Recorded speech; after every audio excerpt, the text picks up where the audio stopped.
Hello everyone.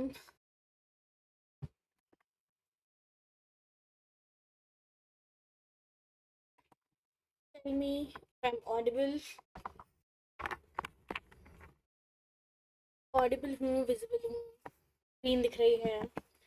Everything's fine. Tell me.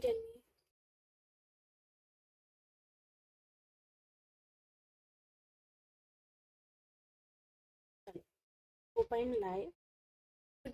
Good afternoon. Good afternoon. Harsh, Prachi, Jagriti. Good afternoon. करा revise सबने? बताओ. P block class 11th वाला जो हमने पढ़ा था, ग्रुप 13 एंड 14. फिर है वो.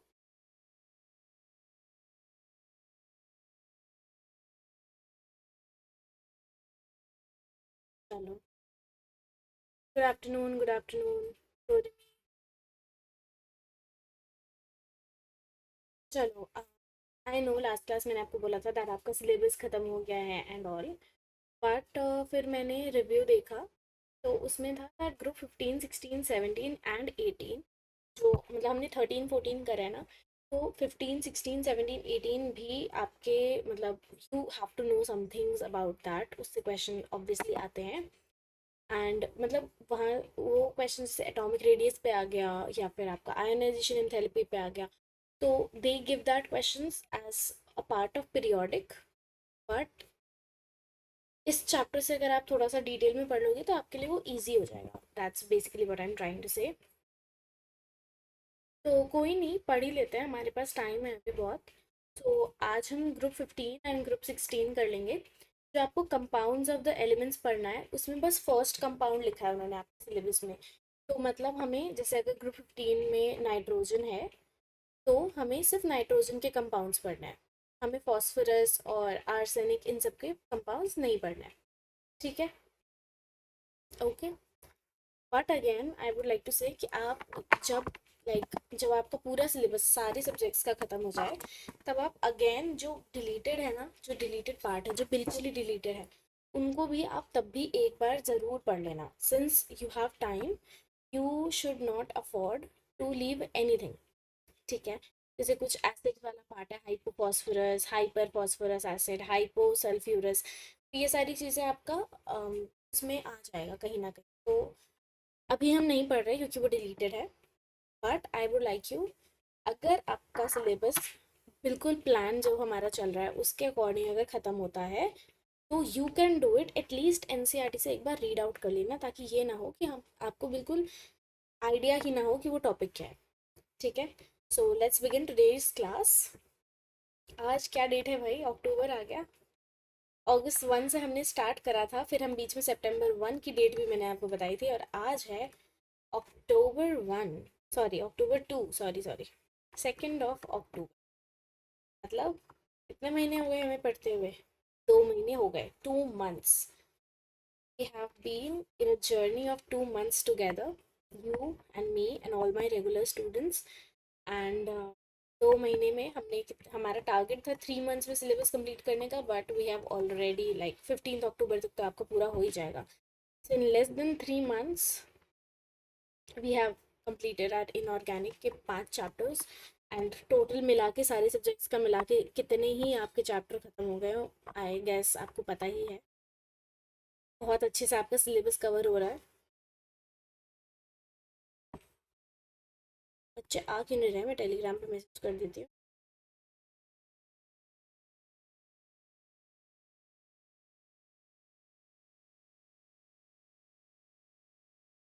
ओके, कोई बात. See that's what I say that consistency is one of the biggest exams. मतलब नीट के पेपर से ज़्यादा बड़ा exam is the exam of consistency. जो आप रोज़ हमें दिखा रहे हो दैट आप टेस्ट दे रहे हो, नहीं दे रहे हो, क्लास अटेंड कर रहे हो, नहीं कर रहे हो. चलो, इससे मुझे याद है, टेस्ट दिया सभी लोगों ने? टेस्ट दिया?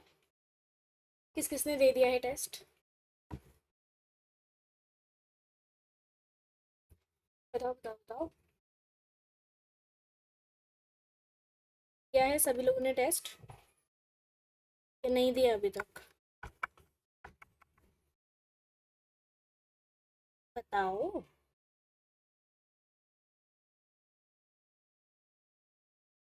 M I Audible?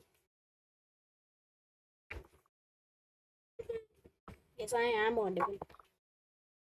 बताओ, टेस्ट दिया? अच्छा, आज देने वाले हो? बाकी सब?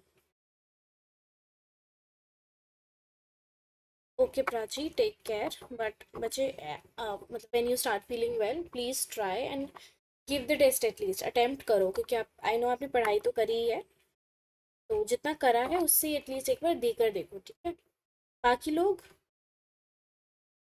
किसी ने भी नहीं दिया मतलब टेस्ट? गलत बात है, ये तो बहुत ही ज़्यादा गलत बात है। आई थॉट आप लोग कंसिस्टेंट हो। बच्चे, टेस्ट नहीं दोगे, that will not work. Test नहीं देना इज नॉट अ सोल्यूशन। अगर प्रिपेयर नहीं भी है तब भी टेस्ट दो, एटलीस्ट कुछ तो पता चलेगा। This is not done guys, this is not done. Harsh, Jagriti, Riyaz, डोरमी, दिया आप लोगों ने टेस्ट? रिवीजन कैसे करना है मतलब? मैंने आपको बोला है ना कि आपको अपने टाइम टेबल जो भी बना रहे हो, अगर आप एक दिन में, फिर वही बात बैकलॉग्स के साथ। देखो, I always ask you to do one thing, कि अगर आप मंडे से सैटरडे सैटरडे तक रोज पढ़ाई कर रहे हो ना, तो एक अपना संडे खाली छोड़ा करो। उस दिन अपनी सेल्फ स्टडी का स्लॉट बिल्कुल खाली छोड़ा करो, और उसमें सिर्फ या तो आप रिवाइज करा करो जो आपके पुराने चैप्टर्स हैं। जैसे अभी अगर हम पी ब्लॉक कर रहे हैं, तो नेक्स्ट कमिंग संडे जो है उस दिन मैं पी ब्लॉक की डीपीपी करने से बेटर मैं अपना पीरियोडिक या केमिकल बॉन्डिंग रिवाइज करूंगी, ठीक है? एंड वो स्लॉट मैंने अगर खाली छोड़ा हुआ है ना, तो या तो मैं उसमें रिवीजन करूंगी अपने बहुत पुराने चैप्टर्स जो मुझे अब शायद भूलने लग गई हूँ मैं, या फिर मैं उसमें अपने वो चैप्टर्स करूंगी जो मेरे बैकलॉग्स हैं। आपको टाइम निकालना पड़ेगा।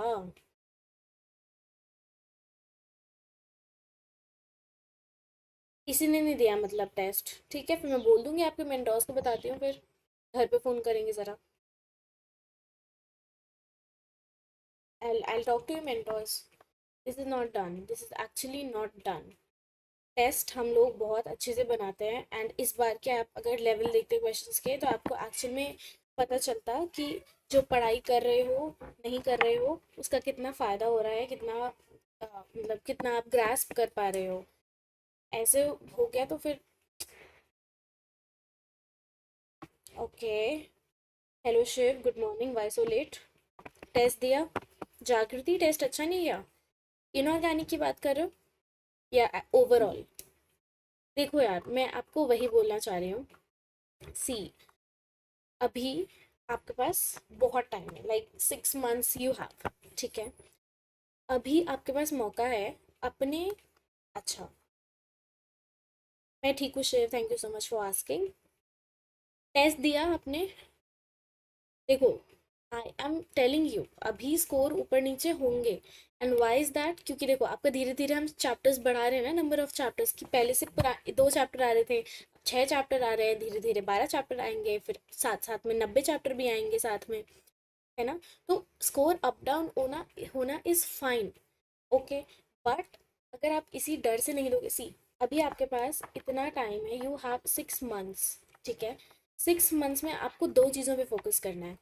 आपको पता है, अगर मेरा केमिकल बॉन्डिंग एक चैप्टर है, उसमें अगर मेरा वीबीटी बहुत स्ट्रांग है, ठीक है, मेरा वीबीटी बहुत स्ट्रांग है, मुझे अच्छे से समझ आ गया, लेकिन एमओटी मेरा थोड़ा सा वीक है, मुझसे इससे क्वेश्चन नहीं बनते, अभी पता है मैं क्या करूँगी? मैं इस एमओटी पे बहुत ज़्यादा फोकस करूँगी, क्योंकि मुझे पता है वीबीटी तो मुझे आ गया, राइट? बट ये स्ट्रैटेजी हम अपनाते हैं एंड में। पर अभी मुझे क्या करना है? मुझे अपने वीबीटी जो मेरा स्ट्रांग है, उसको और ज़्यादा स्ट्रॉन्ग करना है, मतलब बिल्कुल ही स्ट्रेंथन करना है, ताकि तुमने रिवाइज करा हो टेस्ट से पहले या ना करा हो, बट टेस्ट जैसी जैसी तुम खोलो, गलती से वहाँ पे वीबीटी क्वेश्चन का क्वेश्चन आ गया, तुमने रिवाइज नहीं भी करा है, तब भी तुमसे वो क्वेश्चन बन जाना है। एंड वो कब होगा? अगर तुम अभी रेगुलरली इसको टाइम दोगे, एंड वीक टॉपिक्स को भी अभी ही तुम्हें क्लियर करना है, वरना लास्ट में पता है क्या होगा? लास्ट में यू विल फील लाइक कि मुझे ये आता है, ये उस टाइम तो आता था, बट अब ना ये भी मेरा वीक हो गया है, और जो वीक था वो तो हमने छोड़ ही दिया था उस टाइम पे। दिस इज द टाइम जिसमें तुम्हें एकदम डिटेल में पढ़ाई करनी है। तुम्हें कुछ नहीं समझ आ रहा, तुम उसको भी करो। तुम्हें कुछ समझ आ गया है, तुम उसको भी रिवाइज करो। छोड़ना नहीं है कुछ भी। जागृति, अभी आपका पूरा सिलेबस कंप्लीट भी नहीं हुआ है, नीट से पहले क्या बोलोगे खुद को? कैसे रिवाइज करूं?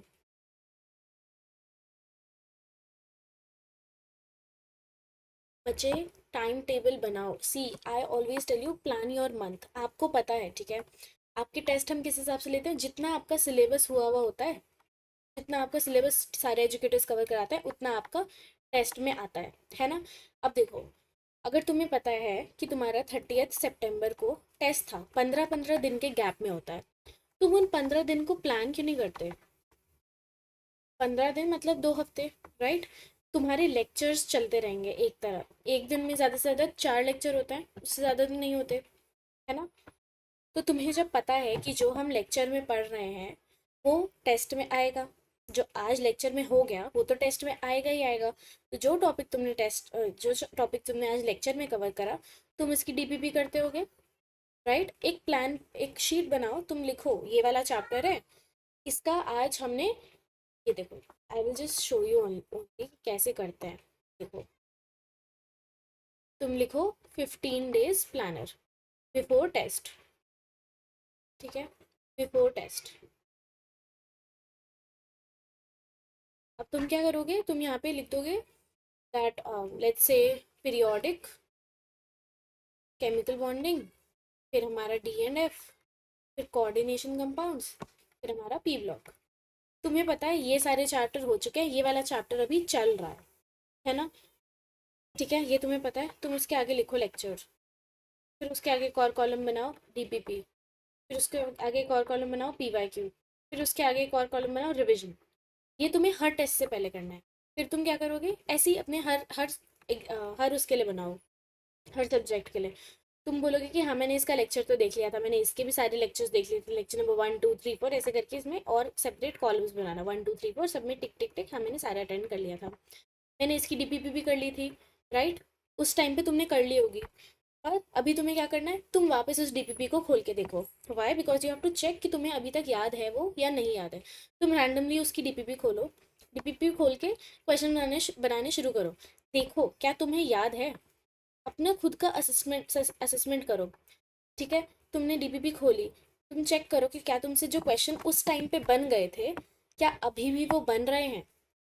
देखो, अगर बन रहे हैं, if yes, then what you will do, you will move on to PYQs। फिर तुम PYQs उठा के देखो और देखो कि वो तुमसे बन रहे हैं या नहीं बन रहे हैं। अगर नहीं बन रहे हैं, तब तुम क्या करोगे? तुम अपने नोट्स खोलोगे, तुम रिवाइज करोगे और फिर तुम वापस से DPP सॉल्व करने की कोशिश करोगे, ठीक है? अगर तुम्हें ऐसा लग रहा है कि नोट्स खोल के भी हमें कुछ भी याद नहीं आ रहा, कुछ भी समझ नहीं आ रहा, तब तुम क्या करोगे? तब you will jump back to वापस से दिस वाला पॉइंट। तब तुम वापस से लेक्चर देखोगे 2x पे, ठीक है? ओके।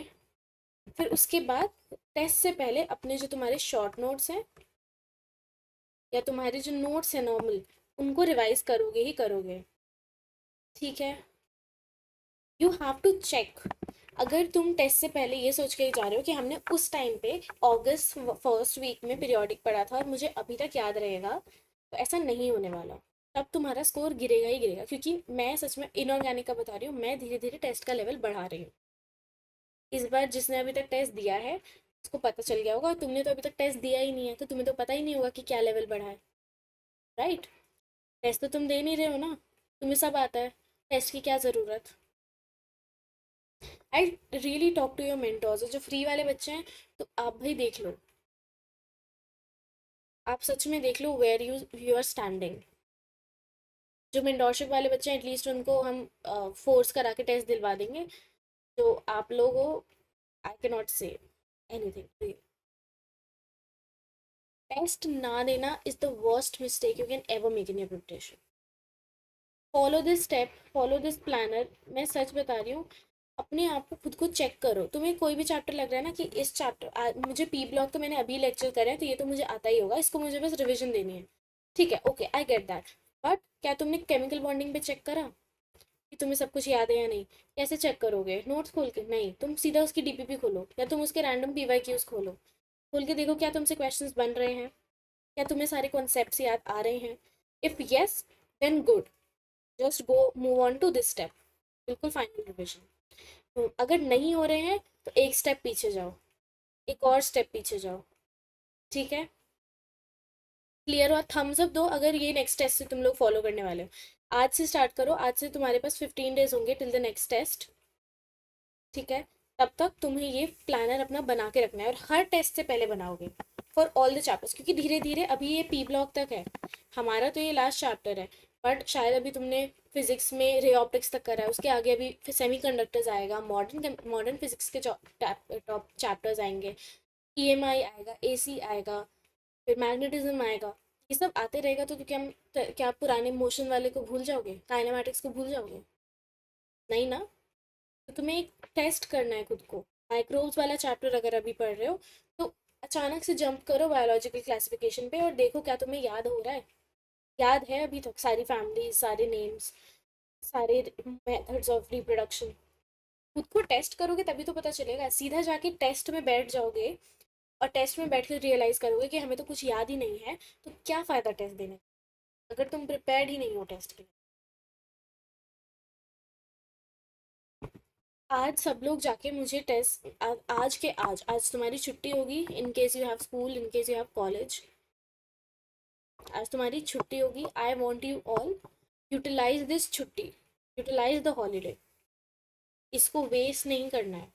आज अपने बैकलॉग्स क्लियर करो, जो भी फ्री टाइम है, आज तुम्हारी बहुत कम क्लासेस हैं शायद, अपने बैकलॉग्स क्लियर करो उस टाइम में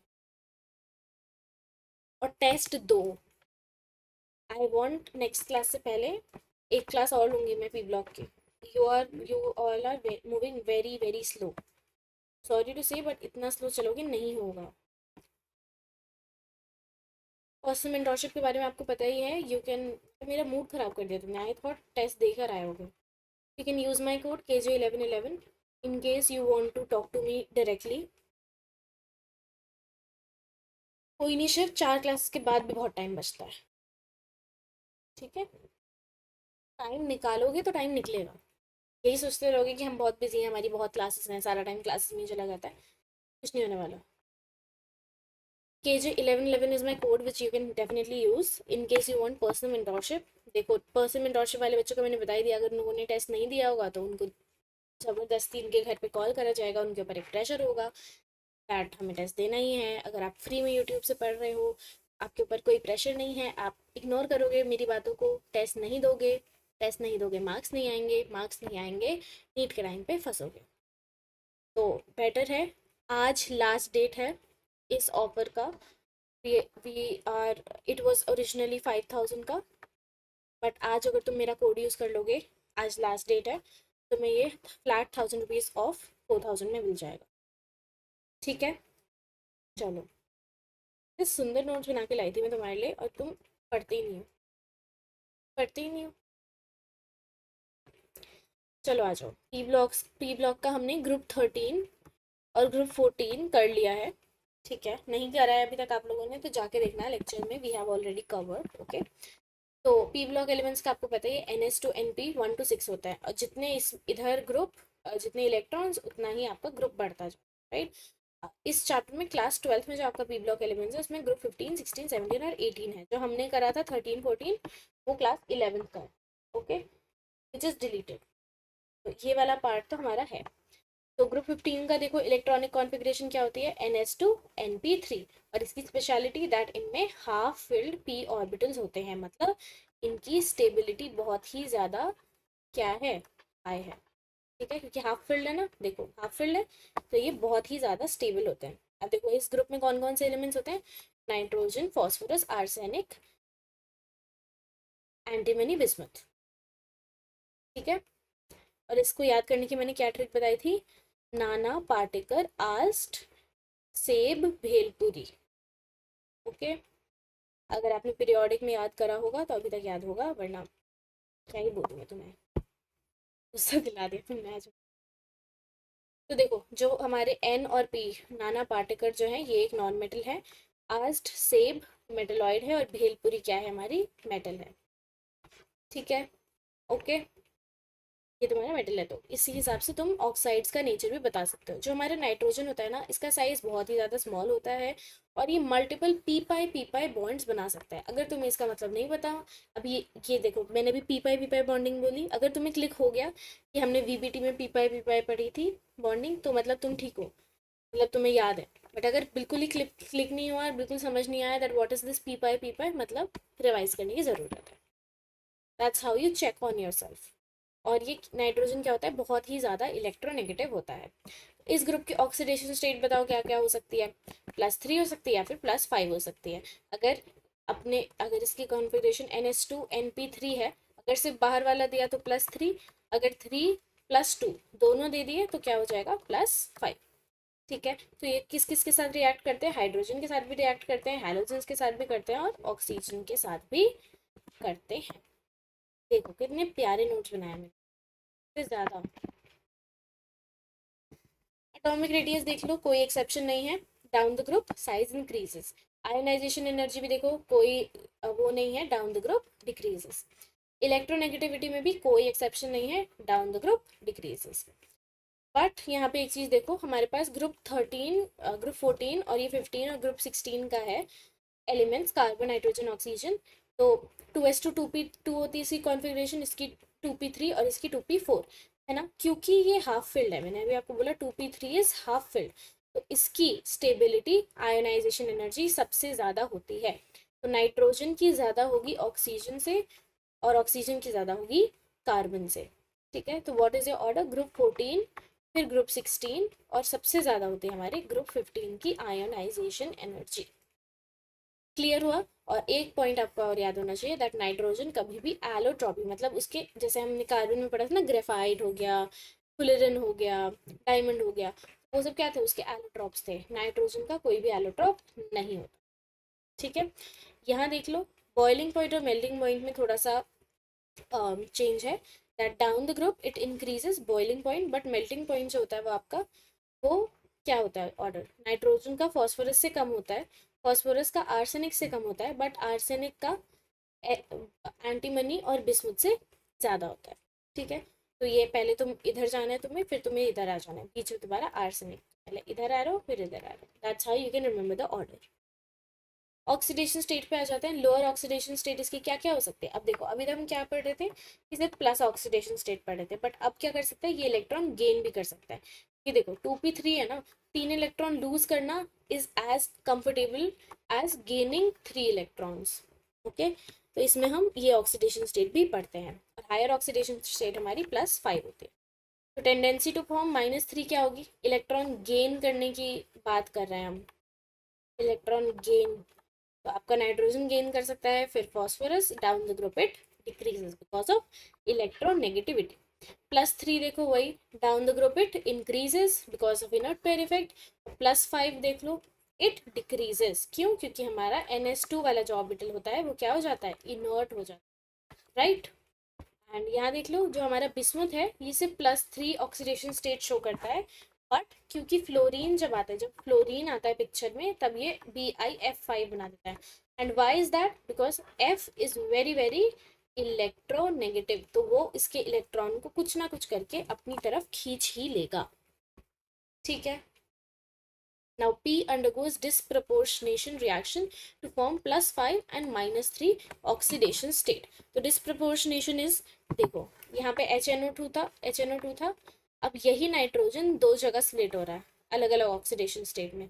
यहाँ पे इसकी +3 ऑक्सीडेशन स्टेट थी, यहाँ पे इसकी +5 हो जाएगी और यहाँ पे इसकी +2 हो जाएगी। कैसी, फॉस्फोरस की यहाँ पे +3 थी, यहाँ पे +5 और यहाँ पे -3। तो ये तुम्हें याद करना चाहिए, तो याद रखना चाहिए।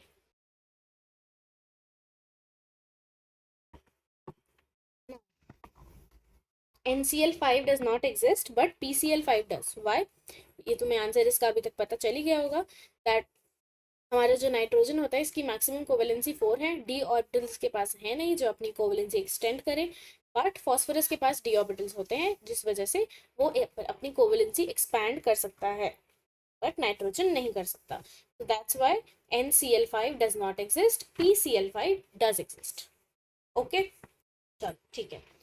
N2 का स्ट्रक्चर देख लो, नाइट्रोजन गैस जो होती है हमारी, इसमें ट्रिपल बॉन्ड होता है, ठीक है, दो नाइट्रोजन में ट्रिपल बॉन्ड्स होते हैं, और इसकी बॉन्ड एनर्जी जो होती है, मतलब अगर तुम इसके बॉन्ड को तोड़ना चाहोगे तो बहुत ज़्यादा हाई एनर्जी रिक्वायर्ड है, and it is so strongly connected that ये बिल्कुल रिएक्ट नहीं करते हैं, बिल्कुल इनर्ट होते हैं। और अब आप पूछोगे मैम सिंगल बॉन्ड क्यों नहीं फॉर्म होता, क्योंकि अगर आप सिंगल बॉन्ड देखो तो इस पे कितने लोन पेयर बचे, दो lone pair, each nitrogen with having two lone pair, तो देखो कितना ज़्यादा रिपल्शन हो जाएगा ना, है ना, और इनका बॉन्ड वीक हो जाएगा और इसका साइज बहुत ही छोटा हो जाएगा। फिर देखो बॉन्ड एंथैल्पी में अगर आप कंपेयर करना चाहो, सो नाइट्रोजन का फॉस्फोरस से कम होता है, देन ऑक्सीजन का सल्फर से कम होता है, एंड फ्लोरीन का क्लोरीन से कम होता है।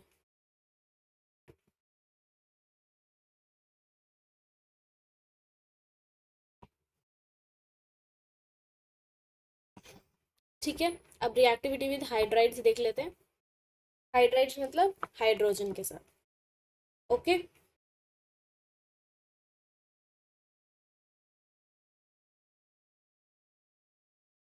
Just a second. हाँ, चलो, तो हाइड्रोजन के साथ रिएक्ट करके क्या बनाते हैं, क्या फॉर्मेट होता है इनके हाइड्राइड्स का, EH3। ओके, तुम लोग क्लास लेने का मन नहीं है क्या आज? Why are nobody, why is everybody leaving the class? Session को लाइक कर दो पहले फटाफट से। इतने सुंदर नोट्स बनाए मैंने, इतने ज़्यादा सुंदर नोट्स। चलो, EH3 के फॉर्मेट में आपका बनता है, और इनकी केमिकल प्रॉपर्टीज देखो। बॉन्ड डिसोसिएशन एंथैल्पी जो है वो नॉर्मली नॉर्मल होगी आपकी, जो हमने पीरियोडिक में पढ़ा था, that it decreases down the group. Stability भी अगर हाइड्राइड की देखोगे तो it also decreases down the group, but अब आप रिड्यूसिंग कैरेक्टर देखोगे ना, तो it increases down the group. Reducing character मतलब कि ये खुद क्या होगा, खुद ऑक्सीडाइज होगा और दूसरों को रिड्यूस करेगा। एंड वाई इज दैट, अगर तुम ऑक्सीडेशन स्टेट वाली बात पे देखोगे, दैट Bi+3 है यहाँ पे, ठीक है, तो तभी वो क्या करना चाहेगा, यूज। अब बेसिक नेचर देख लो, NH3, PH3, ASH3, SbH3, BiH3, सब पे एक एक लोन पेयर होता है, ठीक है, बट अब तुम देखो दैट लोन पेयर यहाँ पे भी है, यहाँ पे भी है, बट जो हमारा नाइट्रोजन होता है उसका साइज जो होता है ना, बहुत ही ज़्यादा छोटा होता है। N is having small size, N has small size, तो उसमें देखो अगर छोटी सी जगह पे मैंने दो इलेक्ट्रॉन रखे हैं तो क्या उसकी डेंसिटी ज़्यादा होगी, राइट, बट अगर मैंने बड़ी सी जगह में दो इलेक्ट्रॉन इधर उधर रखे हैं तो इसकी डेंसिटी कम हो जाएगी, है ना। तो लोन पेयर एबिलिटी के अकॉर्डिंग, क्योंकि यहाँ पे इलेक्ट्रॉन डेंसिटी ज़्यादा है, इसलिए NH3 का बेसिक नेचर जो कि है लोन पेयर डोनेटिंग नेचर, जो हमने लुइस बेस में पढ़ा था ना, डोनेटिंग नेचर, वो नाइट्रोजन का ज़्यादा होगा, ठीक है। आ जाओ गंदे से नोट्स पे। I use my iPad and my laptop sometimes, तो ये वाले लैपटॉप पे बने हुए हैं, तो ये वाले बेकार नोट्स हैं। मैंने कभी नहीं सोचा था मेरा सेशन बस 5 बच्चे देख रहे होंगे, जनरली यू आर लाइक 15 और 17 स्टूडेंट्स। टाइमिंग की वजह से नहीं आ रहे क्या बच्चे आज? रात में लेती हूँ तो आते हैं, ठीक है भाई, फिर अब से रात में लिया करूँगी, मुझे क्या। I had some work today, that's why I took the class early, and मैंने सोचा छुट्टी होगी आज सबकी, सो रहे होंगे सब, कोई बात नहीं। देखो the competition is always some, थोड़ा सा बीच का ज्ञान सुन लो, and the competition is never about आप कितना आगे हो, इट इज़ एक्चुअली अबाउट लोग आपसे कितना पीछे हैं। सो तभी मैं आपको हमेशा बोलती हूँ दैट कहीं ना कहीं जो बच्चे रेगुलरली सेशन देख रहे हैं, they are the real competition.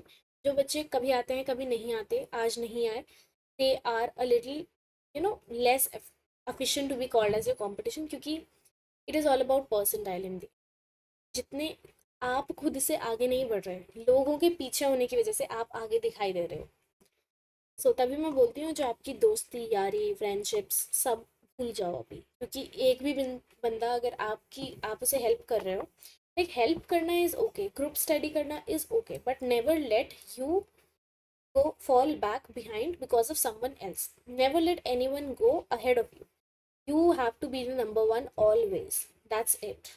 That's it. That is a topper mindset. I can actually tell you, मैं मुझे सब लोग बोलते थे अपने टाइम पे दैट तू हमसे बात नहीं करती, ओ तू तो बहुत पढ़ रही है, ये कर रही है, वो कर रही है, and I use to completely ignore, and आज वही लोग शायद मुझसे टिप्स मांग रहे हैं कैसे कर लिया। तो you have to, okay Shiv, अगर वो लोग टेस्ट दे रहे हैं तब वो तुमसे आगे हैं, तब वो तुमसे डेफिनेटली आगे हैं, ठीक है, तब तुम पीछे चल रहे हो। बट नहीं यार, क्लास के टाइम पे टेस्ट नहीं देना चाहिए। If you know that you have class, you should attend class. That should be your first priority. Test तो टेस्ट के टाइम पे देना चाहिए था। पीछे तो तुम दोनों ही हो। अगर तुम अभी टेस्ट दे रहे हो, चाहे तुम लेक्चर नहीं देख रहे हो, चाहे तुम लेक्चर देख के भी टेस्ट बिना दिए लेक्चर देख रहे हो, तब भी you are all equal in my eyes right now. इतना गुस्सा आ रहा है, तुमने टेस्ट क्यों नहीं दिया? 30 सितंबर का टेस्ट था वो। ओके, मेघना थापा ने दिया। तो यहाँ पे मेघना, बहुत सारे ऐसे बच्चे हैं जिन्होंने नहीं दिया टेस्ट। कंग्रेचुलेशन मेघना, आप इन सबसे कंपटीशन में बहुत आगे हो। सुन लो, मेरी बात ध्यान रखना। तुम एक कदम पीछे जा रहे हो, लोग 1000 कदम आगे चले जाएंगे। This will hurt, but that is the reality, that is the reality. चलो, back to the topic. Melting point और बॉइलिंग पॉइंट देख लो। मेल्टिंग पॉइंट का सेम ऑर्डर है, बट बॉइलिंग पॉइंट का थोड़ा सा अलग है। नाइट्रोजन में क्योंकि हाइड्रोजन बॉन्डिंग होती है, इसलिए क्या होता है, बिस्मुथ यहाँ, एंटीमनी यहाँ, उसके बाद नाइट्रोजन। मेघना, बाय द वे, अगर आपने टेस्ट दिया है तो कैसा गया test? Reactivity, reactivity with oxygen देखो। अब अगर O2 के साथ में रिएक्ट कराऊंगे तो क्या फॉर्म होगा? E2O5 या E2O3, क्योंकि हमारे पास दो ऑक्सीडेशन स्टेट है, E+5 आएगा या तो E+3 आएगा, ठीक है। तो अब अगर मुझे बताओ कि एसिडिक कैरेक्टर E2O5 और E2O3 में से किसका ज्यादा है? अच्छा, okay.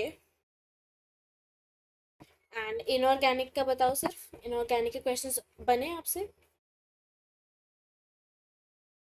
Rest of you answer me, acidic character किसका ज्यादा होगा? E2O5 का या E2O3 का? कॉन्सेप्ट लगाओ इसमें, पीरियोडिक वाला जो मैंने पीरियोडिक में पढ़ाया था। I am giving you 30 seconds to answer.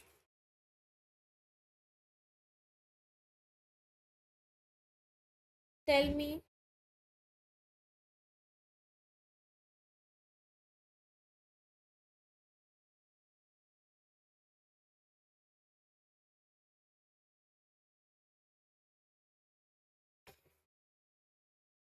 Good, very good. चलो, कुछ तो कहीं तो आगे हो तुम, तुम्हें याद है। यस, E2O5 का एसिडिक कैरेक्टर क्या होगा? ज्यादा होगा। And why is that? Because percentage of oxy character of, क्या बोल रही हूँ मैं, percentage oxygen determines your acidity. जितना ज़्यादा ऑक्सीजन इसमें प्रेजेंट होगा, उतना ही ज़्यादा आपका क्या होगा? एसिडिक नेचर होगा। और मेघना, वाई मैक्सिमम गलत हो गए?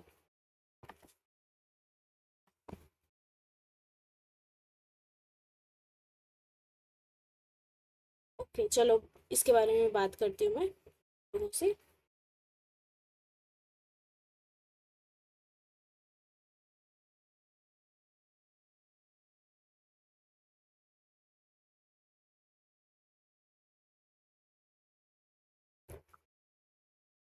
उफ, क्या कर रहे हो यार तुम? मैंने इतने भी मुश्किल क्वेश्चन नहीं, मतलब एक लेवल अप करा था, बट इतना भी डिफिकल्ट नहीं है। चलो कोई नहीं, वील मैनेज। अपनी मिस्टेक्स को एनालाइज करो एंड उन्हें इम्प्रूव करो, ठीक है। अच्छा, ओके, कोई बात नहीं, कोई बात नहीं। अब जहाँ गलती हुई है उसे इम्प्रूव करना, ठीक है। तो जो आपकी ऑक्साइड्स होती हैं उसमें नाइट्रोजन और फॉस्फोरस क्या थे? हमारे नॉन मेटल थे, तो उसकी ऑक्साइड्स क्या होंगी? एसिडिक होंगी, राइट। आर्सेनिक और एंटीमनी क्या होगा? एम्फोटेरिक होगा, क्योंकि ये क्या थे? मेटलॉइड्स थे। एंड बिस्मुथ हमारा क्या था? मेटल था, तो ये इसकी ऑक्साइड क्या होगी? बेसिक, ठीक है। चलो, रिएक्शन विद हैलोजन देखो, इसमें अगेन EX3 बनेगा या EX5 बनेगा, क्योंकि तुम्हें पता है ऑक्सीडेशन स्टेट या तो +3 हो सकती है या तो +5 हो सकती है। अब मुझे बताओ, NX5 does not exist, why? क्योंकि सिंपल सा रीजन, इसमें डी ऑर्बिटल्स नहीं होते हैं, it can not form 5 bonds, right, क्योंकि अब इसकी मैक्सिमम कोवेलेंसी कितनी होती है, मैक्सिमम कोवेलेंसी इज 4। ठीक है, कोवेलेंट कैरेक्टर बताओ किसका ज़्यादा है, EX5 का या EX3 का, टेल मी, ये भी मैंने पढ़ाया हुआ है और लास्ट क्लास भी सेम क्वेश्चन मैंने पूछा था तुमसे, बताओ मुझे। बताओ बताओ बताओ बताओ बताओ।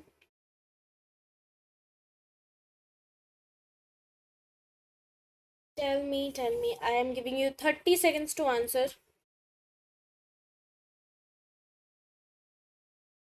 इससे ज़्यादा नहीं दूंगी। जिसका आंसर आ गया उसका ठीक, जिसका नहीं आया कंसिडर योर सेल्फ पीछे इन द रेस। अब से यही बोलूँगी तुम्हें, सोच लिया है मैंने, तुम तभी डरते हो थोड़ा।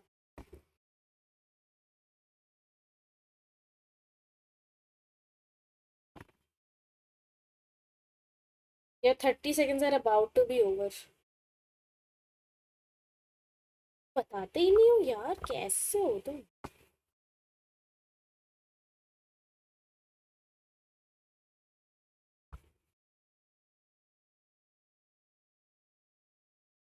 चलो, तो हमारा EX5 ज़्यादा कोवलेंट कैरेक्टर होगा, why is that, Fajans rule लगाओ,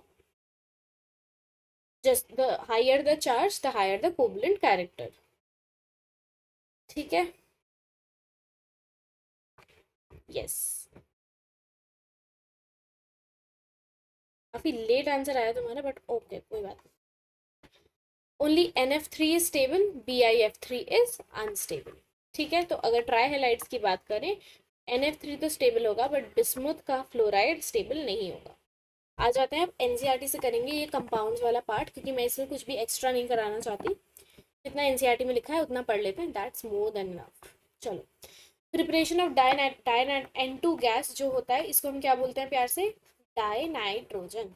ठीक है, आओ इसको रीड करना शुरू करते हैं। Die nitrogen is prepare commercially liquefaction fractional distillation of air. ये टेक्निक्स तुम पढ़ोगे अपने ऑर्गेनिक केमिस्ट्री में। ठीक है, liquid dinitrogen distils out first leaving behind the liquid oxygen, मतलब तुम ऑक्सीजन और डाइनाइट्रोजन को सेपरेट करते हो यूजिंग फ्रैक्शनल डिस्टिलेशन। ठीक है, लैबोरेटरी में कैसे प्रिपेयर होता है, ऐसे प्रिपेयर होता है, ये देख लेना, यहाँ से क्वेश्चन आता नहीं है बट पढ़ लेना। Okay, small amounts of nitrogen oxide and HNO3 are also formed in this reaction. ये इम्प्योरिटी, अब देखो अगर तुम्हारे में इम्प्योरिटी आ गई तो तुम इम्प्योरिटी को रिमूव कैसे करोगे, by passing that gas through aqueous sulphuric and containing potassium dichromate. Why is that, क्योंकि उनका रिएक्शन हो जाएगा और वो इवेपोरेट कर जाएंगे। दूसरा तरीका क्या है, या तो आप उस पर अमोनियम डाइक्रोमेट क्या करा दो, थर्मल डिकम्पोजिशन। ओके, तो ये है आपका फॉर्मूला ऑफ अमोनियम डाइक्रोमेट। इससे फिर क्या होगा, आपका वाटर अलग हो जाएगा, Cr2O3 अलग हो जाएगा और आपको डाई नाइट्रोजन मिल जाएगा। अगर आपको एकदम प्योर फॉर्म ऑफ नाइट्रोजन चाहिए तो you will go with this method. कभी कभी आ जाते क्वेश्चन में दैट सबसे प्योरेस्ट फॉर्म निकालना है अगर, तो मैं कौन सा मेथड यूज करूंगी, तो थर्मल डिकम्पोजिशन ऑफ सोडियम और बेरियम एजाइड यूज करेंगे, तो हमें एकदम प्योर नाइट्रोजन मिल जाएगा। ठीक है, अब इसकी प्रॉपर्टीज देख लो। नाइट्रोजन क्या होता है, कलरलेस होता है, ओडरलेस होता है, टेस्टलेस होता है और नॉन टॉक्सिक होता है, मतलब इस गैस से हमें कोई भी खतरा नहीं है। कार्बन मोनोऑक्साइड जो हमने पढ़ा था, बताओ which is more soluble, carbon monoxide with haemoglobin या फिर ऑक्सीजन विद हीमोग्लोबिन, चलो बताओ मुझे कौन सा कॉम्प्लेक्स ज़्यादा स्टेबल होता है, ऑक्सीजन विद हीमोग्लोबिन या carbon monoxide with haemoglobin.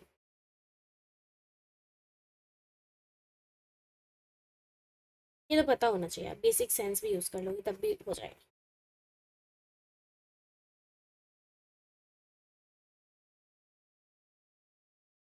Tell me तब तक मैं आगे पढ़ा रही हूँ। ठीक है, नाइट्रोजन के दो आइसोटोप्स होते हैं। आइसोटोप्स क्या होते हैं बताओ, जिनका एटॉमिक नंबर क्या होता है, सेम बट उनका मास डिफरेंट होता है।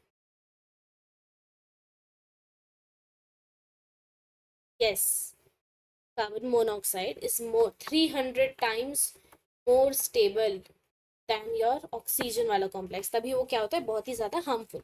नाइट्रोजन के साथ ऐसा कुछ भी नहीं है, it is completely non toxic, it has very low solubility in water. ठीक है, and low freezing and boiling point. Die nitrogen is inert at room temperature, ये मैं तुम्हें ऑलरेडी पढ़ा चुकी हूँ, क्योंकि उसका जो बॉन्ड इंथैल्पी, जो ट्रिपल बॉन्ड की इंथैल्पी होती है बहुत ही हाई होती है। रिएक्टिविटी जो होता है increases rapidly with rise in temperature, अगर तुमने टेम्परेचर बढ़ा दिया तब ये जाकर रिएक्ट कर लेगा।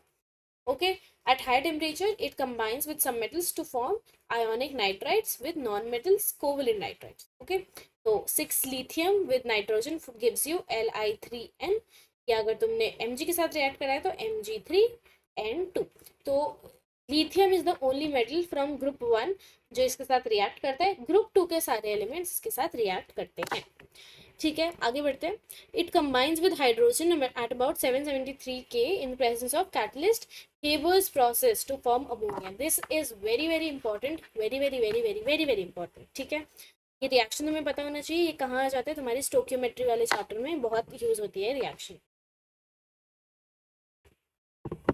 ठीक है, तो इस प्रोसेस अमोनिया बनाने के प्रोसेस को क्या कहते हैं?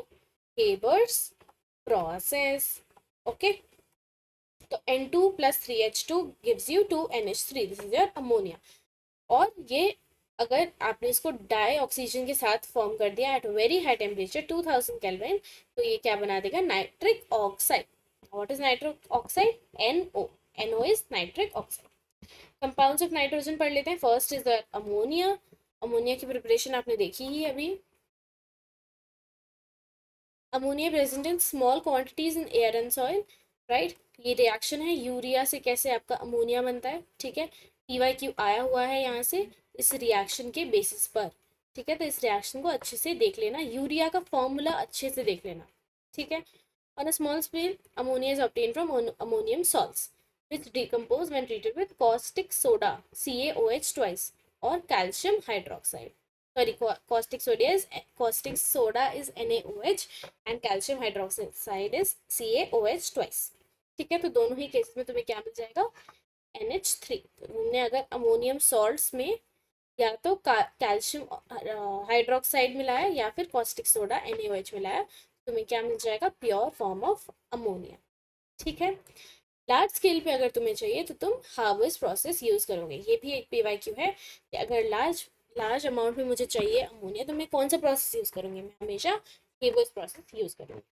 अब ली शॉर्टलियर प्रिंसिपल के अकॉर्डिंग हाई प्रेशर जब तुम देते हो, इक्विलिब्रियम पढ़ लिया है तुमने, आई नो, राइट। समझ आ जाना चाहिए कि हमारा इक्विलिब्रियम का एक प्रिंसिपल होता है ली शॉर्टलियर प्रिंसिपल, जहाँ पे प्लीज इसे ली चैटेलियर चैटेलियर मत बोला करो, इन केस तुमने अगर कहीं सुना हो ली चैटेलियर प्रिंसिपल, तो इट इज ली शॉर्टलियर प्रिंसिपल। मेरे साथ सॉरी सॉरी अबाउट इट, मेरे साथ रह रहे कि एटलीस्ट तुम्हारी इंग्लिश तो सुधर ही जाएगी। इनऑर्गेनिक आना है, ठीक है। I heard lot of my teachers से ली चैटेलियर चैटेलियर, ओके। द ऑप्टिमम कंडीशन ये सब है 700 केल्विन एंड कैटलिस्ट। कैटलिस्ट देख लो ध्यान से, iron oxide is the catalyst we use and small amounts of K2O and Al2,3 is also use to increase the rate of attainment of equilibrium. ठीक है, flow chart भी है इसका NCERT में, कभी देख लेना उसको। Iron was used as a catalyst और molybdenum used as a promoter. This is very very very important, बहुत बार क्वेश्चन आया हुआ है यहाँ से। आयरन होता है तुम्हारा कैटलिस्ट और मोलिब्डेनम होता है प्रमोटर। ठीक है, ये वाली लाइन अच्छे से अपने एनसीईआरटी में मार्क करके रखना। कोई बात नहीं Shiv, we learn from our mistakes, right. तो प्रॉपर्टीज देख लो अब अमोनिया की। कलरलेस होता है बट पंजेंट ऑर्डर होता है। अगर तुमने अपनी केमिस्ट्री लैब में कभी अमोनिया सूंघा हो तो उसके बाद नाक धोने का मन हो जाता है, इतनी गंदी स्मेल होती है उसकी, सच में आई हेट, एकदम नॉजियस सा हो जाता है। ठीक है, फ्रीजिंग एंड बॉइलिंग पॉइंट्स ये है, nobody will ask you that. In the solid and liquid state hydrogen bonds होते हैं इसमें, देखो ऐसे वाले हाइड्रोजन बॉन्ड्स होते हैं और 1 पेयर ऑफ लोन पेयर होता है। एंड वाटर के केस में भी ऐसे ही हाइड्रोजन बॉन्ड्स होते हैं, जिसकी वजह से इसका मेल्टिंग और बॉइलिंग पॉइंट्स बहुत ही ज़्यादा हाई होता है। ओके, अमोनिया मॉलिक्यूल जो है इसकी शेप क्या होती है? Trigonal pyramidal, we have done this in chemical bonding, and has 3 bond pairs and 1 lone pair of electron. 3 bond pairs and 1 lone pair. Okay, ammonia gas is highly soluble in water, and water में soluble करोगे तो तुम्हें क्या मिलेगा? Weakly basic due to formation of OH minus ions. ठीक है। Ammonium salts बनाता है with acids and acts as a weak base. Hydroxides के साथ अगर ये करेगा तो मेटल्स निकाल सकता है ये उनके सॉल्ट सॉल्यूशन से। अगर आपने जैसे ZnSO4 को रिएक्ट कराया तो आपका मेटल जो जिंक मेटल है वो वाइट पीपीटी बना लेगा। ऐसे ही अगर आपने FeCl3 को रिएक्ट कराया तो आपका ब्राउन पीपीटी बन जाएगा। ये सब रिएक्शन याद कर लें, आता नहीं है उतना बट पता होना चाहिए। चलो, the presence of a lone pair of electron on the nitrogen atom of the ammonia makes it a Lewis base। देखो मैंने तुम्हें क्या बताया था, लुईस बेस क्या होता है, इलेक्ट्रॉन डोनर। तो क्योंकि इसके पास लोन पेयर है, ये किसी को डोनेट कर सकता है, तो ये क्या हो जाएगा, लुईस बेस हो जाएगा। It donates the electron and forms linkage with metal ions and forms complex compounds. ठीक है, कॉम्प्लेक्स कंपाउंड्स मतलब कोऑर्डिनेशन कंपाउंड्स, जो हमने चैप्टर खत्म कर दिया है, जिसने नहीं पढ़ा जाके देखना लेक्चर। ठीक है, तो Cu2 plus blue colour plus ammonia, तो तुम्हें क्या मिल जाएगा, कॉम्प्लेक्स मिल जाएगा। और इसका नॉमेनक्लेचर तुम करके देखना है, टेट्रा अमीन कॉपर। ठीक है, अब देखो इस सिल्वर के साथ Cl मिलेगा तो क्या मिलेगा तुम्हें, AgCl व्हाइट पीपीटी। AgCl के साथ अगर अमोनिया रिएक्ट करा दोगे तो तुम्हें अगेन एक कॉम्प्लेक्स मिल जाएगा, प्लस और Cl माइनस। इसका भी डायमीन सिल्वर क्लोराइड। ओके, इतना क्लियर है। NH3 कैसे एक्ट करता है, as a ligand and a Lewis base. ये वाली टेबल बहुत इंपॉर्टेंट है, प्लीज इसके कलर्स याद कर लेना। ये कलर जो लिखे हुए हैं, N2O का क्या होता है, कलरलेस होता है, न्यूट्रल होता है। NO जो होता है colourless neutral. N2O3 is blue solid and acidic. NO2 is brown and acidic. N2O4 is colourless acidic. N2O5 is colourless acidic. इसको प्लीज याद कर लेना। यहाँ से आपका एक तो वहाँ से भी, अगर आप अभी स्कूल में हो 12th के प्रैक्टिकल्स दोगे तो लैब वर्क में ये बहुत ज़्यादा काम आता है, पेपर में भी कभी कभी आ जाता है इसमें से क्वेश्चंस। ठीक है, तो इसका कलर प्लीज याद कर लेना, ये वाली टेबल एक बार देख लेना। इनके स्ट्रक्चर्स भी देख लो इन नाइट्रोजन गैसेस की। N2O का स्ट्रक्चर कुछ ऐसा होता है, दो डबल बॉन्ड होता है और इसका ये क्या है, रेजोनेटिंग स्ट्रक्चर। फिर NO का देखो सिंपल सा, एक एक N और एक O joined with double bond. N2O3 देखो, एक दो N है, फिर दो ऑक्सीजन हमारे डबल बॉन्ड के हैं और एक यहाँ पे कौन सा बॉन्ड बना रहा है, ये कौन सा बॉन्ड कहते हैं इसको, एरो वाला।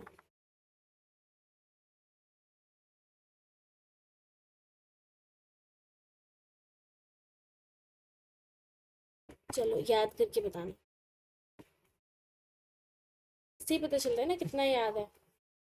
केमिकल बॉन्डिंग, अभी तो अच्छा नहीं जाता टेस्ट।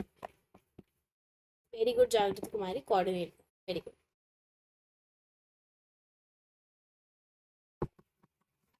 कोऑर्डिनेट बॉन्ड है एक ऑक्सीजन का। ठीक है, NO2 का स्ट्रक्चर देख लो, N एक डबल बॉन्ड, एक कोऑर्डिनेट बॉन्ड और एक इलेक्ट्रॉन अकेला, एक और इलेक्ट्रॉन स्पीशीज जो हमने पढ़ा था उसमें एग्जांपल मैंने आपको कराया था ना NO2, क्योंकि उसका ऐसा कुछ स्ट्रक्चर होता है कि एक अकेला इलेक्ट्रॉन बच जाता है, या तो लोन पेयर बचता, बट नहीं, एक अकेला इलेक्ट्रॉन।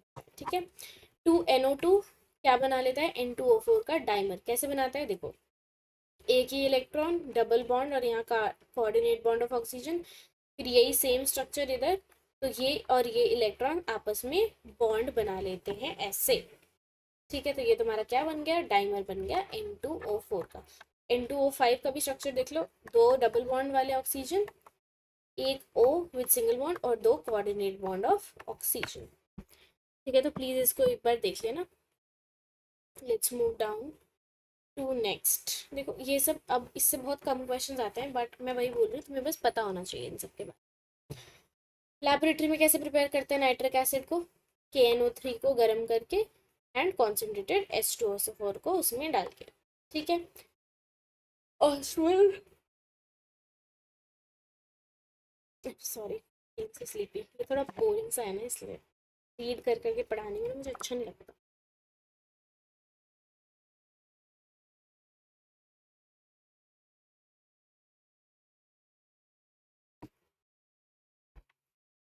ओके, चलो, तुम्हें नहीं सोना, ठीक है, मुझे नींद आ रही है, बट तुम्हें नहीं सोना। ऑस्टवल्स प्रोसेस एक होता है, इसको तुम एक कार्टून नेम से याद रख सकते हो, राइट? एक कार्टून है ना ऑस्वल्ड, उसी से याद कर सकते हो कि अगर लार्ज स्केल में तुम्हें प्रिपेयर करना है तो तुम्हें इस वाले कार्टून वाले प्रोसेस को यूज करना पड़ेगा, which is based upon catalytic oxidation. अभी क्या होता है नहीं होता इतना सारा दिमाग लगाने की जरूरत नहीं है, इतना इंपॉर्टेंट नहीं है ये। ओके, अमोनिया को बेसिकली तुम रिएक्ट करा दोगे with oxygen with the presence of gosh catalyst, कि तुम्हें क्या मिल जाएगा, NO। ठीक है, फिर इस NO को तुम रिएक्ट कराओगे ऑक्सीजन को, तो तुम्हारा बनेगा नाइट्रोजन डाइऑक्साइड। फिर इस नाइट्रोजन डाइऑक्साइड को फिर से वाटर के साथ रिएक्ट करोगे तो तुम्हारा क्या बन जाएगा, नाइट्रिक एसिड HNO3। ठीक है, it can be no thus formed is recycled, and the aqueous HNO3 can be concentrated by distillation up to 68% by mass. Further concentration to 98% can be achieved by dehydration। मतलब तुम और पानी निकालते जाओ तो वो और ज़्यादा स्ट्रेंथन होता जाएगा। अब इसकी प्रॉपर्टीज देख लो, HNO3 का स्ट्रक्चर देखो, कुछ ऐसा होता है, ठीक है। It is a colourless liquid, laboratory grade nitric acid contains this, we do not care about that. In the gaseous state HNO3 exist as a planar molecule. ठीक है, ये वाला जो स्ट्रक्चर है एज इन गैसियस स्टेट, तो ये planar होता है। ओके, एक्वस सॉल्यूशन में nitric acid behaves as a strong acid, ये बहुत ही ज़्यादा एक स्ट्रॉन्ग एसिड है, वी नो दैट। ठीक है, HNO3 को अगर तुम वाटर में मिलाओगे तो तुम्हारे बहुत सारे H3O+ आयंस निकलेंगे, that is a sign that वो एसिड है। Concentrated nitric acid acts as a strong oxidizing agent and attacks most metals except noble metals. The products of oxidation depend upon the concentration of the acid। ठीक है, तो ये क्या करते हैं, metal को भी क्या कर देते हैं, रिड्यूस कर देते हैं, सॉरी, मेटल को ऑक्सीडाइज कर देते हैं खुद रिड्यूस होके, जैसे एक्सेप्ट फॉर नोबल मेटल जो कि हमारे गोल्ड और प्लैटिनम। तो अगर कॉपर में तुमने नाइट्रिक एसिड डाली तो तुम्हारा कॉपर मेटल क्या हो जाएगा, ऑक्सीडाइज हो जाएगा। ऐसे ही जिंक को अगर करा तो फिर से ये ऑक्सीडाइज हो जाएगा और साथ ही में तुम्हें N2O गैस भी मिलेगी। ठीक है, some metals chromium aluminium do not dissolve in concentrated nitric acid because of the formation of passive film of oxygen oxide on the surface. ये मैंने तुम्हें बताया ही था दैट इनके ऑक्साइड्स की भी लेयर एक फॉर्म हो जाती है हमेशा in order to protect the metal. I am so sorry, मुझे ऐसे NCERT पढ़ाने में ना बिल्कुल मज़ा नहीं आता। तुम लोग एक तो ना हाँ बोल रहे हो ना ना बोल रहे हो, कुछ बात ही नहीं कर रहे हो।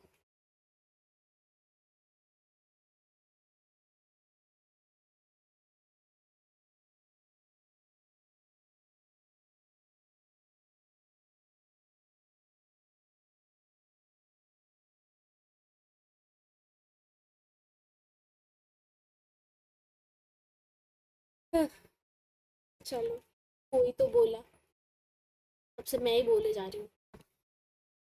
चलो, ये वाला तुम देख लेना खुद से।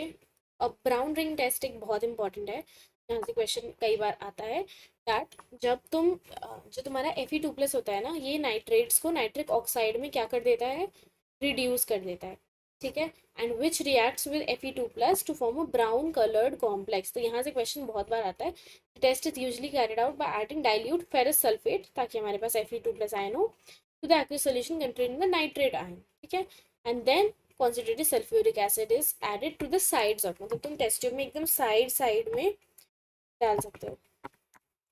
सुजल चावले, यस ऑफ कोर्स। देखो Sujal, I am telling you, मैंने तुम्हें बताया था अभी जस्ट कि हमारा जो पर्सनल मेंटोरशिप वाला प्रोग्राम है, you have to do it. आज लास्ट डे है जब 5000 इसका एक्चुअल प्राइस है, बट अगर तुम मेरा कोड यूज़ करोगे KG1111 you will get flat 1000 rupees of. आज लास्ट डे इस ऑफर का, अगर एक भी दिन तुम लेट हो गए तो कल से वापस ये 5000 का हो जाएगा। तुम्हें पर्सनल मेंटोरशिप में डेली टारगेट्स मिलेंगे, 1-on-1 इंटरेक्शन मिलेगा, रोज़ तुम्हें मेंटोर मैसेज करके पूछेगा that Sujal we have already completed syllabus of inorganic. ठीक है, अक्टूबर तक सिलेबस आपका ख़त्म हो जाएगा, अक्टूबर एंड तक मैक्सिमम। हमारा इनऑर्गेनिक का तो ख़त्म हो चुका है, बाकी सारे सब्जेक्ट्स का भी अक्टूबर एंड तक ख़त्म हो जाएगा। ये जो यहाँ पर्सनल मेंटोरशिप वाले बच्चे हैं, ये एक्चुअल में उतने सारे चैप्टर्स, मतलब we have already done 30, 35, 40 chapters and they have given tests of it also. तो अभी अगर आपको लेना है, I will actually suggest you आज ही ले लो, बिकॉज वरना फिर आपको, it's okay, you have the recorded playlist. हमारी इसी यूट्यूब चैनल पे प्लेलिस्ट बनी हुई है हर चैप्टर की, can go and watch that. ठीक है, एंड आपको कोई भी डाउट हो, you can always contact me and all the educators on the doubt forum. एक मेंटोर आपको असाइन होगा, रोज़ के रोज़ आपसे पूछा जाएगा कि आपने क्या पढ़ाई करी, नहीं पढ़ाई करी, आपको टारगेट्स दिए जाएंगे। देन आपको एक्सक्लूसिव लेक्चर्स मिलेंगे। हम लोग ऐसे फन जी मीट्स भी करते हैं हम लोगों के साथ, ताकि आपका मोटिवेशन हाई रहे। मेंटोर्स आपके जो हैं वो टॉप मोस्ट एम्स के हैं। And let me just tell you, इस पर्सनल मेंटोरशिप लास्ट ईयर हमने, यस ऑफ कोर्स सुजल, आपका सिलेबस डेफिनेटली कंप्लीट हो जाएगा डेली टारगेट से। आपको इस वे में डेली टारगेट्स दिए जाएंगे दैट आपका नवंबर मिड तक तो आपका खत्म हो ही जाएगा पूरा syllabus. Just have to study and follow the instructions of the mentor. क्योंकि यार मैंने आपको पहले भी बताया था, इस बैच से हमने लास्ट ईयर 712 मार्क्स का पेपर ऑलरेडी प्रिडिक्ट करा था। हमारे जो मॉक टेस्ट थे वहीं से 712 मार्क्स का पेपर आया था। कैन यू जस्ट इमेजिन, मतलब बस वैल्यूज चेंज थी, बाकी सब क्वेश्चन टाइप जो होता है ना बिल्कुल सेम था। तो अगर आप मैं तो कह रही हूँ 650 भी मत एम करो, aim for 700, can definitely get that through this personal mentorship program. We have live classes, we have DPPs देती हूँ मैं आपको, प्रीमियम डीपीपी देती हूँ विद सॉल्यूशन, वीडियो सॉल्यूशन। मैं खुद क्वेश्चन सॉल्व कराती हूँ। हाँ इट्स ओके, बट अगर आपको लेना है please do it today only, क्योंकि फ्लैट 1000 रुपीज़ ऑफ है, आज ही तक ही है ये ऑफर, क्योंकि वी हैव ऑलरेडी सारी सीट्स फुल हो चुकी हैं। Use my code KJ1111, will get an of. And also 1111 की स्टोरी भी बता देती हूँ मैं। My code is KJ1111 because 1111 is a angelic number. तो अगर आप उस कोड को यूज़ करोगे and you will pray and you will actually feel that yes मैं मेंटोरशिप ले रहा हूँ, तो I will definitely clear it. And damn sure मैं आपसे इतनी मेहनत कराऊंगी कि आपका डेफिनेटली क्लियर होगा। आप 650 एम कर रहे हो, मैं आपको 700 ला के दिखाऊंगी, मतलब आपके आएंगे। ठीक है, ओके, तो ले लेना आज ही। Okay, coming back to topic.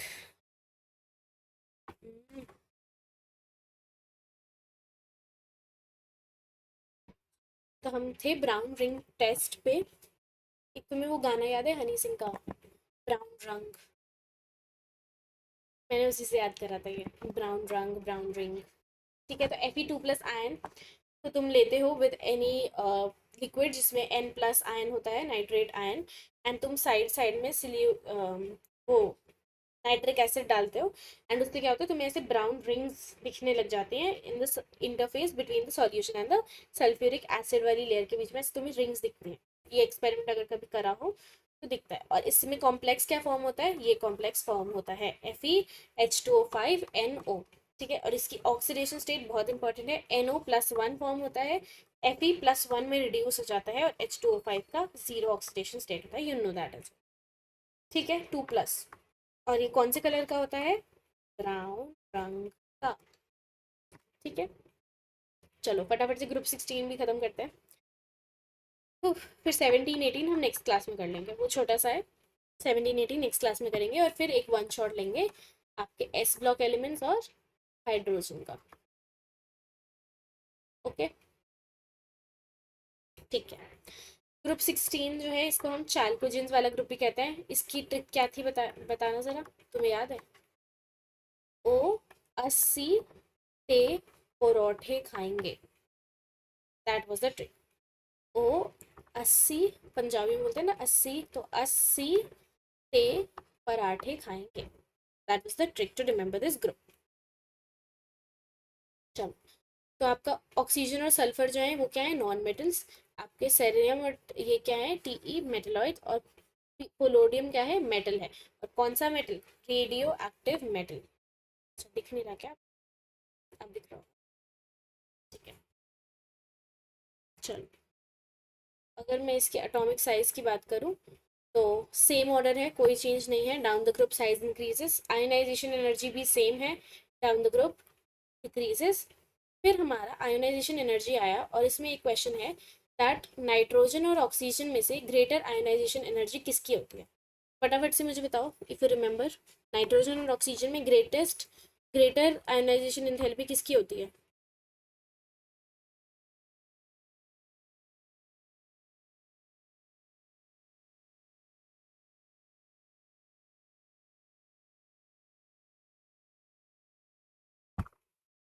बताओ बताओ बताओ।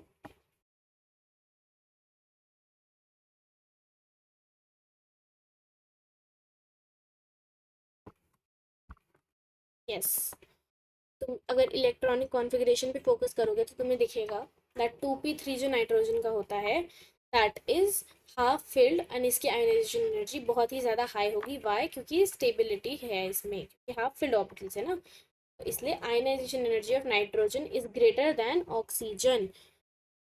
ग्रुप 15 की ज़्यादा होती है ग्रुप 16 की। When we talk about ionisation energy 2, तब क्या हो जाएगा हमारा?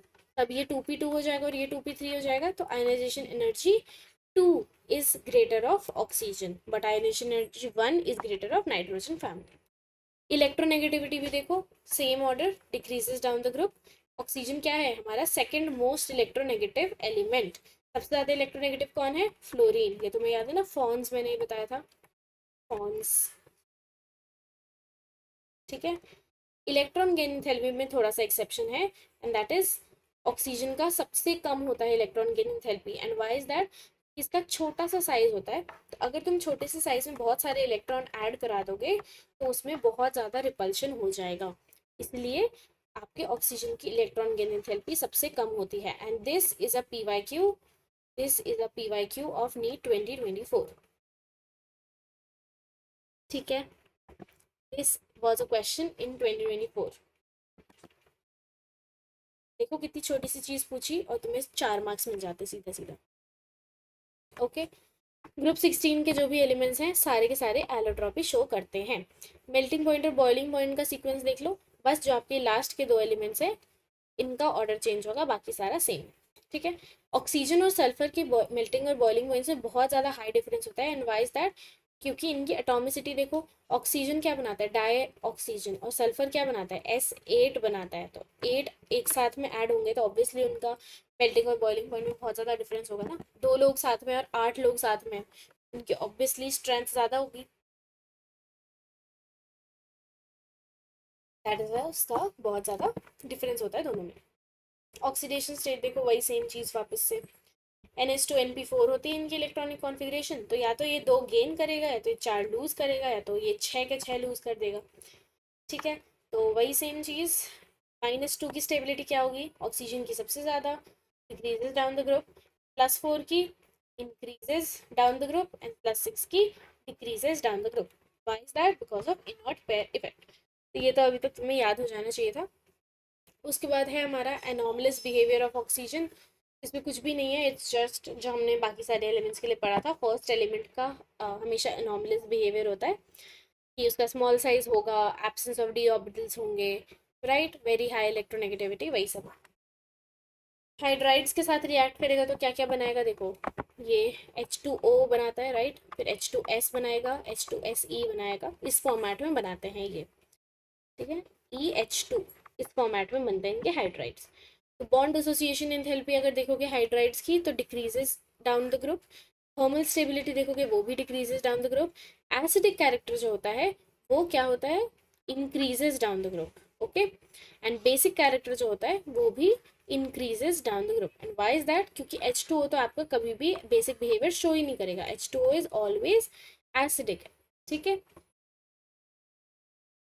ऑक्सीजन के साथ देख लो, EO2 बनाएगा ये, या तो EO3 बनाएगा। अब आप पूछो कि मैम EO2 कैसे, इसको तो EO4 बनाना चाहिए था ना? तो इसके एलिमेंट्स को देखो, क्या ऑक्सीडेशन स्टेट होती है? +2। तो अगर मैं +4 वाली बात करूँ, ऑक्सीजन की +2 होती है, इस एलिमेंट की +4 है, तो क्या बन गया? EO2 बना। क्रॉस मल्टीप्लाई करोगे तो, ठीक है, +4 +2 कैंसिल आउट हो जाएगा, तो EO2 वाला फॉर्मेट बनता है। एंड EO3 अगर आपका +2 है ऑक्सीजन का और +6 है एलिमेंट का, तो क्रॉस मल्टीप्लाई करो, क्या बना? ई E2O6, इसको हम क्या लिख सकते हैं? EO3। तो वही सेम चीज़ इसमें भी हुई है। हैलोजेंस के साथ ये तो या तो EX2 बनाएगा, या EX4 बनाएगा, या EX6 बनाएगा। तो ये जो हेक्सा हैलाइड्स होते हैं इसमें से फ्लोरीन ज़्यादा स्टेबल होता है। Why is that? क्योंकि आपका जो फ्लोरीन होता है बहुत ज़्यादा इलेक्ट्रोनेगेटिव होता है, वो इलेक्ट्रॉन को खींच लेता है। बाकी कोई भी हेलाइड आपके 6 इलेक्ट्रॉन नहीं खींच सकता। ठीक है, तो स्टेबिलिटी ऑर्डर ये होता है फ्लोरीन का सबसे ज़्यादा, फिर chlorine, bromine and iodine. SF6 जो होता है वो बिल्कुल भी हाइड्रोलिसिस नहीं होता, मतलब वो उसमें कभी भी F को छोड़ के OH नहीं आएगा। क्यों? क्योंकि वो इतना ज़्यादा स्टेबल होता है। F इलेक्ट्रोनेगेटिव है तो वो उसके इलेक्ट्रॉन्स को इतना ज़्यादा अपने पास खींच के रखता है दैट, मतलब इतना टाइटली पकड़ के रखता है दैट कभी भी उसको छोड़ेगा नहीं वो। That is very very stable, कभी इसलिए इलेक्ट्रोलिसिस नहीं होता है। अब देखो, अमंग द टेट्राफ्लोराइड्स SF4 एक गैस है, SeF4 एक लिक्विड है, और TF4 इज अ सॉलिड। मतलब कितना ज़्यादा डिफरेंस है इनके स्टेट्स में, तो वो आपको बोल रहा है देखने। फ्लोराइड्स की क्या हाइब्रिडाइजेशन होती है? sp3 hybridisation, and thus they have trigonal bipyramidal structure. तो ये बिल्कुल याद रखना दैट SF4 SeF4 इनकी क्या शेप होती है? Trigonal bipyramidal. ठीक है, और जिसमें इक्वेटोरियल पोजीशन जो होती है वो लोन पेयर से होती है, एंड इसको हम सीसॉ ज्योमेट्री भी बोलते हैं। तो ये आ गया आपका यहाँ पे केमिकल बॉन्डिंग। अगर वहां नहीं पढ़ा तो यहाँ पढ़ लो, ये क्वेश्चन यहाँ से आ सकता है और आपको लगेगा कि ये केमिकल बॉन्डिंग का क्वेश्चन है, बट एक्चुअली ये कहाँ का क्वेश्चन था? ये P ब्लॉक एलिमेंट्स का क्वेश्चन था।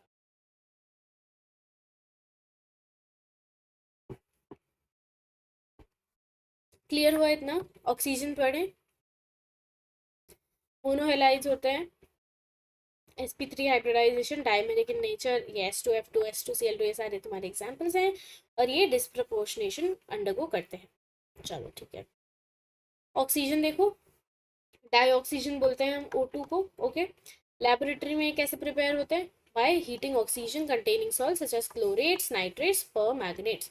तो अगर तुम KClO3 को हीट करोगे तो तुम्हें KCl अलग और O2 अलग मिल जाएगा। ये भी तुम मोल कॉन्सेप्ट में पढ़ते हो। ठीक है, या फिर तुम थर्मल डिकम्पोजिशन करा दो ऑफ मेटल ऑक्साइड। ठीक है, and higher oxides of some metals, तो Ag2O देख लो, या फिर HgO देख लो, Pb3O4 या PbO2। तो इनको अगर आप थर्मल डिकम्पोजिशन कराओगे तो आपको ये मेटल्स मिल जाएंगे, प्लस ये ऑक्सीजन भी मिल जाएगा। ठीक है, hydrogen peroxide is readily decomposed into water and dioxygen by catalysts such as finely divided metals and manganese dioxide। तो अगर पेरोक्साइड क्या, हाइड्रोजन पेरोक्साइड क्या होता है? H2O2। H2O2 को क्या करोगे तुम? डिकम्पोज कराओगे तो तुम्हें वाटर मिलेगा एंड ऑक्सीजन मिलेगा। ओके, लार्ज स्केल पे अगर प्रोड्यूस करना है तो electrolysis of water leads to releasing of hydrogen at cathode and oxygen at anode. ये वाला तुम डेफिनेटली पढ़ोगे इलेक्ट्रोकेमिस्ट्री में बहुत ही जल्द। ठीक है, उसमें पूरा आपको एक्सप्लेन करा जाएगा दैट हाउ अ बैटरी या cell works, electrochemical cell works. ठीक है, तो उसमें you will know that. Industrially कैसे प्रिपेयर होता है? By removing the carbon dioxide and water vapour, and then remaining gases are liquefied and fractionally distilled to give nitrogen and dioxygen. Properties देख लेते हैं इसकी। Dioxygen is a colourless and a odourless gas, solubility in water थोड़ी बहुत होती है। ठीक है, that is why it is able to support marine and aquatic life. अगर सॉल्युबल ही नहीं होता वाटर में तो वो कैसे सांस लेते हैं, राइट? इसके 3 स्टेबल आइसोटोप्स होते हैं, O16, O17 and O18। Molecular oxygen is unique in being paramagnetic. Again देखो यहाँ पे क्या आया? केमिकल बॉन्डिंग आया। Okay, in spite of having even number of electrons, ये तुम्हें मैंने बताया ही था। इसका क्या सीन होता है? Because we reverse the orbitals. अगर तुम्हें याद नहीं है तो जाकर रिवाइज करो, ऐसे ही पता चलेगा दैट याद है या नहीं है। That's all I want to say. ठीक है, फिर dioxygen directly reacts with any और metals and non metals except कुछ जो कि हमारे गोल्ड और प्लैटिनम, क्योंकि वो बहुत ही ज़्यादा नोबल गैसेस हैं। In its combination with other elements is often strongly exothermic, मतलब एनर्जी रिलीज करती है, which helps in sustaining the reaction. However, to start the reaction, some external heat is required, such as bond dissociation enthalpy of oxygen double bond. तो मतलब तुम ये आराम से हर चीज़ के साथ रिएक्ट कर लेते हैं, बट तुम्हें इनिशियली कोई एनर्जी देनी पड़ेगी इसको, ताकि इनका ये जो स्ट्रॉन्ग डबल बॉन्ड है ये ब्रेक हो जाए। That's it. ये तुम रिएक्शन देख लेना एक बार। ये सारे बहुत सिंपल से हैं, बेसिक से जो बचपन से पढ़ते हुए आ रहे हैं, बस वही है। ठीक है, फिर सिंपल ऑक्साइड्स देख लो, a binary compound of oxygen with another element is called oxide, जैसे हमारा एल्यूमिनियम ऑक्साइड हो गया या जिंक ऑक्साइड हो गया, ये सब क्या हो गए, ऑक्साइड्स हैं, राइट। इनका नेचर और प्रॉपर्टीज बहुत ही अलग अलग होते हैं। ये सिंपल भी हो सकते हैं just like magnesium oxide Al2O3, या फिर मिक्स्ड हो सकते हैं Pb या Fe3O4, ठीक है। तो ये इनको क्या बोलते हैं, मिक्स ऑक्साइड्स, ओके। नाउ कुछ ये जो ऑक्साइड होता है उनको हम किस एसिडिक नेचर, और मतलब हम उनके एसिडिक नेचर के बेसिस पे उनको क्लासिफाई करते हैं एज एसिडिक, बेसिक और एम्फोटेरिक इन नेचर, और हमने न्यूट्रल भी पढ़ा था। तो oxide that combines with water to give an acid is termed as acidic oxide, just like this non metal जो होते हैं। एंड जैसे ये एग्जांपल हो गया तुम्हारा sulphur is a non metal. As a general rule, only non-metal oxides are acidic, but oxides of some metals in high oxidation state also have acidic character. Example यहाँ वाला देख लो, बहुत इंपॉर्टेंट है। Mn2O7, क्रोमियम और वैलेडियम specially, मतलब basically और D block के जो एलिमेंट्स है ना, वो हायर ऑक्सीडेशन स्टेट में क्या हो जाते हैं, एसिडिक हो जाते हैं, क्योंकि नंबर ऑफ ऑक्सीजन एटम्स देखो O7 है, ऑब्वियसली वो एसिडिक ही होगा, उसे हम बेसिक नहीं बोल सकते।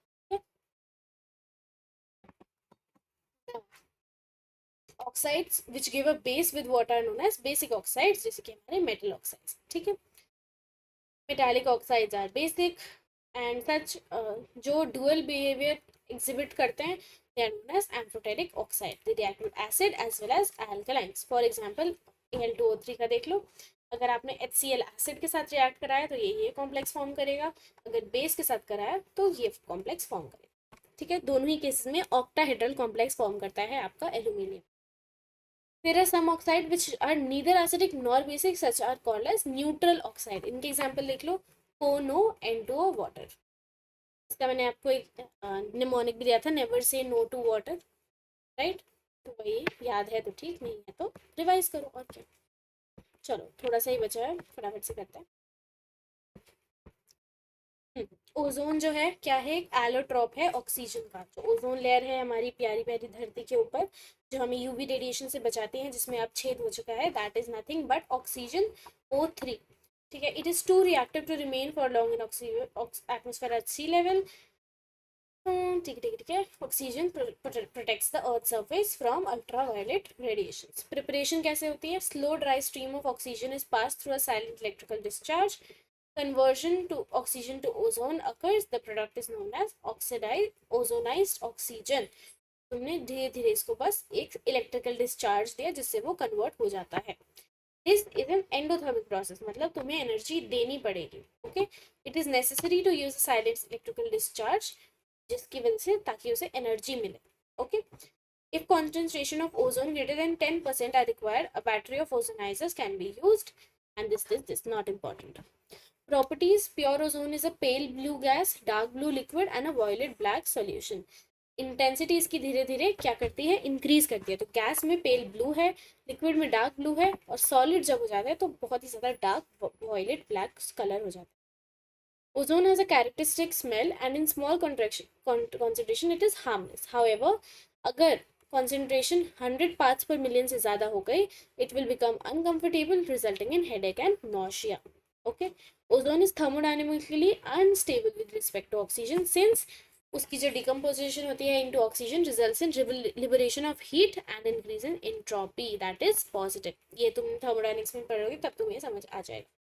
तो जो भी है दे रीइंफोर्स ईच अदर, मतलब एक दूसरे को प्रमोट करते हैं। And large negative gives energy change for the conversion of ozone into oxygen, therefore high concentration can be dangerously explosive, क्योंकि तुम्हारा गिव्स फ्री एनर्जी, जो तुम्हारी entropy, entropy is basically randomness, इतनी ज़्यादा बढ़ जाएगी, इतनी ज़्यादा वो ऐसे करेंगे that it is dangerously explosive. Due to this case which it liberates atom from nascent oxygen is a powerful oxidizing agent, मतलब खुद रिड्यूस होगा, दूसरों को ऑक्सीडाइज करेगा। तो पीबीएस को अगर आप ओजोन के साथ रिएक्ट कराओगे वो क्या हो जाएगा, रिड्यूस हो जाएगा, सॉरी ऑक्सीडाइज हो जाएगा, और खुद ये ऑक्सीजन में रिड्यूस हो जाएगा, ठीक है। चलो last topic. When ozone reacts with excess of potassium iodide solution with a borate buffer, Iodine is liberated, which can be titrated against a standard solution of sodium thiosulfate. Not important for you to know. Basically lab वाली थोड़ी चीजें.